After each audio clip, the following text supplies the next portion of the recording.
So in this video we are covering classification of accounts.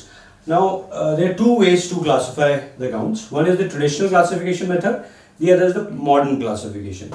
जो traditional इस slides video में हम जो है वो ट्रेडिशनल क्लासिफिकेशन को कवर करने वाले हैं. अकाउंट्स को दो तरीके से क्लासिफाई किया गया है, एक पर्सनल और एक इम्पर्सनल. पर्सनल में भी तीन टाइप्स के अकाउंट्स होते हैं. One is natural person, second artificial person, third is representative personal account.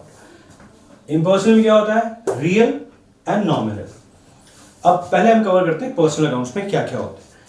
Now natural persons कैसे होते हैं? जो ह्यूमन बीइंग्स हैं, ऑल ह्यूमन बीइंग्स जिनके नाम है Ram, Shyam, X, Y, Z, जितने भी हैं वो जितने भी ह्यूमन बीइंग्स हैं उनके वो नेचुरल पर्सन्स हैं. आर्टिफिशियल पर्सन्स कौन से होते हैं? कंपनीज के नाम. वो पर्सन्स हैं, in the eyes of law company is also person, मगर वो एक आर्टिफिशियल पर्सन, इंसान तो है नहीं बट एक सेपरेट एंटिटी जरूर है, तो उनको हम आर्टिफिशियल पर्सन बोलते हैं. बैंक्स अगेन, वो भी बैंक्स भी कंपनीज होती हैं, एचडीएफसी बैंक लिमिटेड, राइट. सो वो भी आर्टिफिशियल पर्सन्स है. रिप्रेजेंटेटिव पर्सनल अकाउंट क्या होते हैं? ये मैं आपको नॉमिनल अकाउंट क्या होते हैं उसके बाद समझाऊंगा, अभी तो हम इसको होल्ड कर रहे हैं, राइट. रियल कौन से होते हैं? All assets. एसेट्स आपको पता है कौन से होते हैं?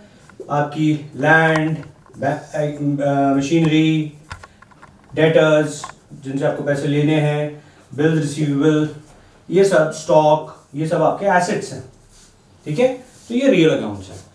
नाउ बैंक भी एक एसेट है हमारा, बट वो क्योंकि बैंक का नाम होता है बट उसको हम आर्टिफिशियल पर्सन मान के पर्सनल अकाउंट से क्लासिफाई करते हैं, ठीक है. Bank always an asset, bank में पैसा है तो आपका एसेट है, बट हम क्लासिफाई क्या करते हैं उसको?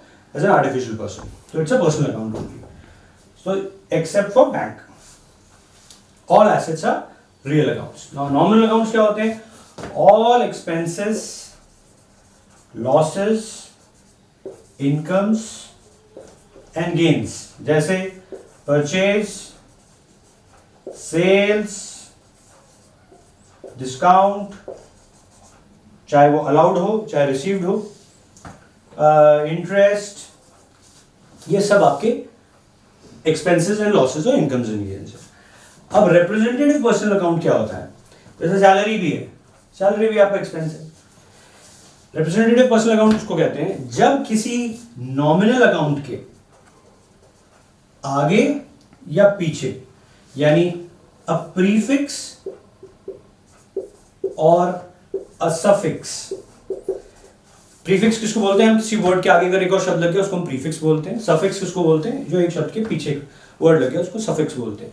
When a prefix is added or a suffix is added to a nominal account, then it becomes a representative personal account. तो personal account का रूल लगेगा. रूल्स ऑफ अकाउंट्स वही रहेंगे, चाहे वो ट्रेडिशनल क्लासिफिकेशन ऑफ अकाउंट्स है चाहे वो मॉडर्न क्लासिफिकेशन ऑफ अकाउंट्स है. अकाउंट्स कैसे भी हमने क्लासिफाई कर दिए हैं बट रूल्स वही रहेंगे. पर्सनल, अगर वो पर्सनल अकाउंट हो रहा है तो debit the receiver, credit the giver. Real हो रहा है तो debit what comes in, credit what goes out. Nominal हो रहा है तो debit all expenses and losses, credit all income and gains.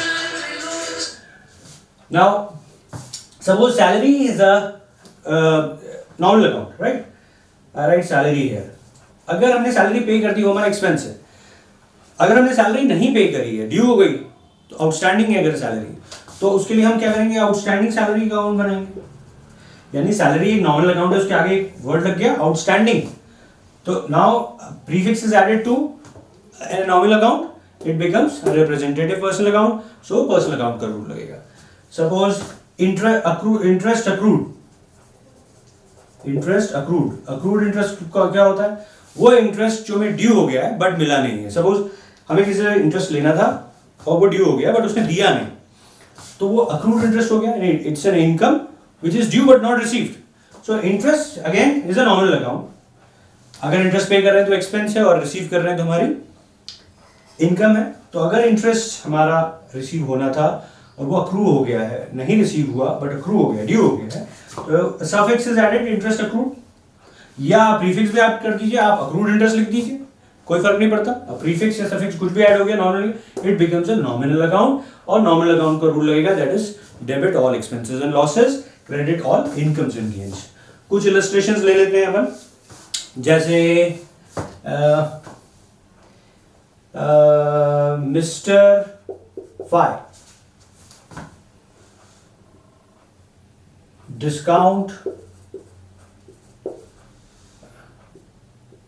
Allowed,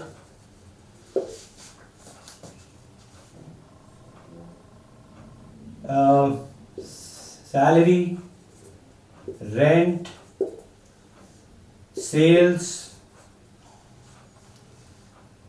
cash. तो अब हम कैसे क्लासिफाई करेंगे? मिस्टर वाई नाम है, पर्सनल अकाउंट है, डिस्काउंट अलाउड। अब आप बोलेंगे कि डिस्काउंट के आगे लगा हुआ है अलाउड, तो ये आपका रिप्रेजेंट नहीं।